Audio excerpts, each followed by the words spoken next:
The movie is about a girls' school in the South during the Civil War, and they take in a wounded Northern enemy soldier.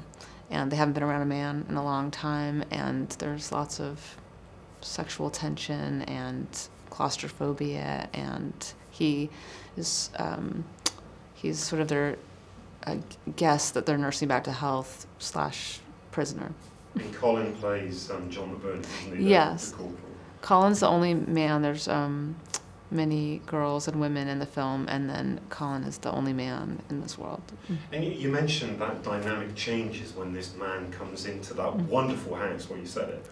The house itself is almost like a character, actually.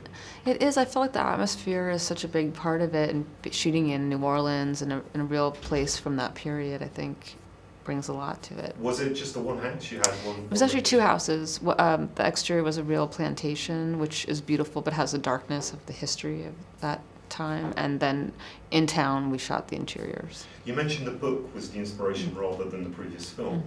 And I believe I've read that you said that you wanted to tell the film from a female perspective. Explain that a little more. Yeah, I mean, the original film, which is a classic, is really from a male point of view, going into this world of these women. And I thought, well, what it must have been like to be, you know, women cut off from the world during wartime. I thought, I've never seen that in a film, so yeah.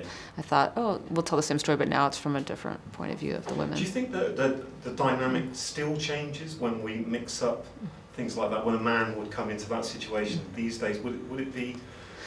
Maybe not as extreme, but I do think their dynamics definitely shift. I've seen that with groups of women and a man's around, it can change. And I think also what intrigued me was the power plays between men and women, which is so amplified and at the core of the story, which I think is relatable today. So what was the dynamic like on your set? When we had men on our set, men and women working together in harmony.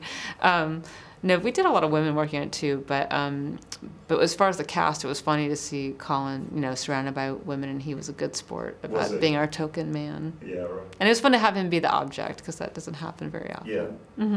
And you've worked with, of course, Kirsten and Elle before, and several of your close colleagues on the production you've worked with before. Do you like to do that? Do you like to have a sort of core team that, you know, you've worked with, and then introduce some new people? Yeah, I mean, I loved working with Elle and Kirsten. It was fun to see them in different roles than they've never played before. And then with my key collaborators, with the cinematographer and the costumes and art direction and producer, we've worked together before, so we all have a shorthand and work well together. And it makes, I think, we work well together, and it makes a nice environment. Cool. Thank you so much, Sophia. Thank you.